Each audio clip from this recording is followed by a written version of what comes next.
Hey guys, so today we're going to be making a little cheesecake. One little cheesecake, yeah. So I have some Excelsior sweet crackers here. I'm looking for a little Ziploc bag so I can crush the crackers, and I cannot find any, so I'm going to try and see if I can. Can I crush it in this? Let them go crush out, or the bag of berries. Watching Devi TV, the original Ochi baby. Don't forget to like, share, and subscribe. Because the bag of in here. Them kind of crush. Yeah, them are crush. But whenever we can like open one little part of the bag to make the little ear come out, and then we try and roll it. Yeah. So just take out the ear, yeah, and then we try and roll it now. This seems to be working. This seems to be working. So like we just go and roll out these. So all the crackers have been crushed. We're going to open them in a pan, add some butter, and put that to set to be the crust.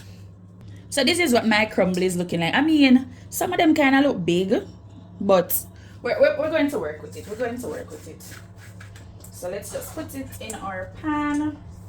Woo! And it's still hot.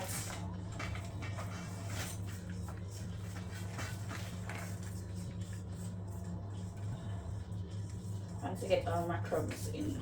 There I used a cup and I packed it. So now we're going to put it in our halogen oven for a few minutes.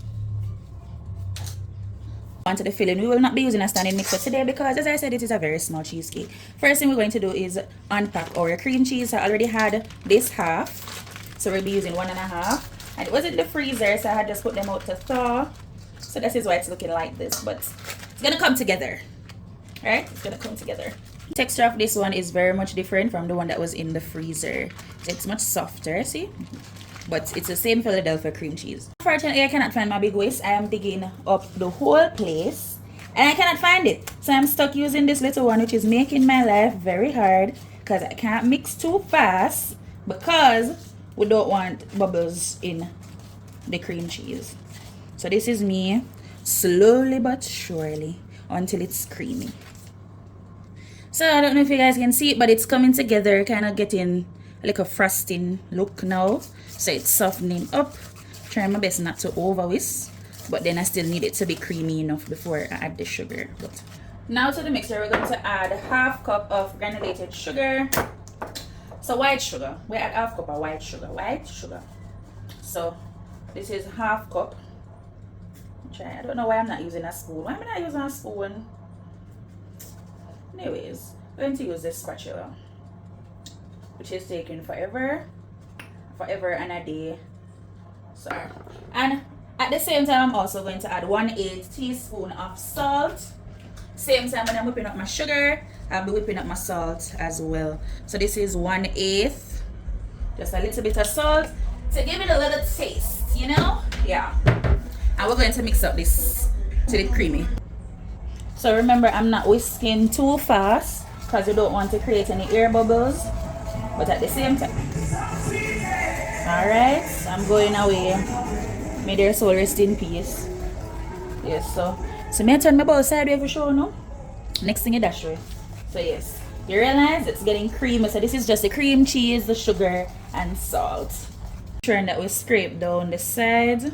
So if you realize there's some unmixed concoction on the side, we want to get that in, ensure that everything is combined properly. Right, so we're going to get that in the creamy mixture, get that mixed out. You see how nice and smooth and creamy it's looking? Lovely. This is exactly what you want before you add in any more ingredients. Oh Lord, I can actually just smell it. Cream cheese and sugar and a little salt. Could just eat this right now, but we're not going to eat it. So now we're going to add our sour cream, which I also store in the freezer because I don't want them to spoil and I don't use them that often. But my sour cream is not looking so creamy anymore. It's actually very runny, I think because I had it in the freezer and it is now defrost.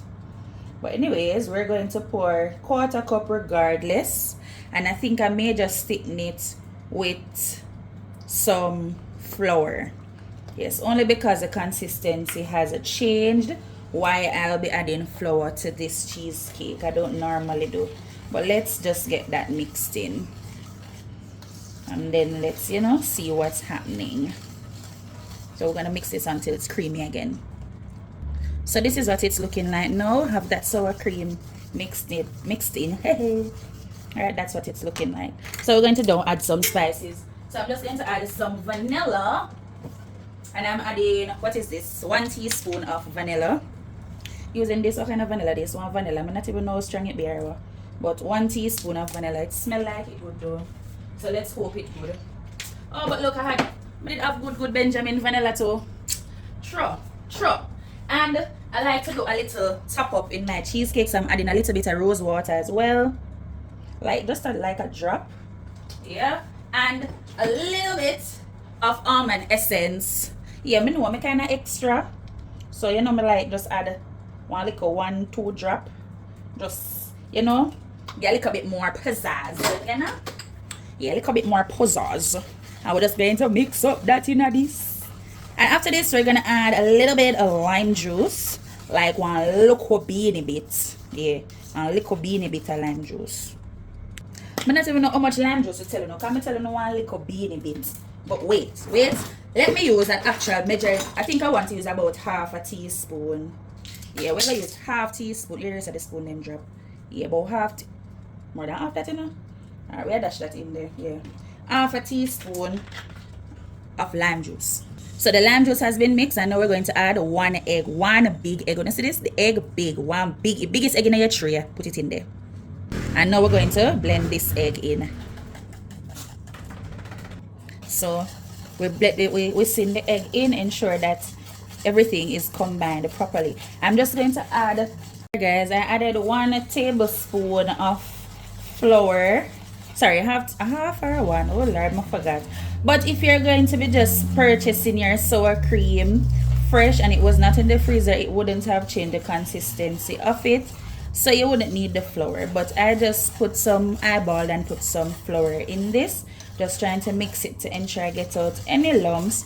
And I also added another 1/8 teaspoon of salt.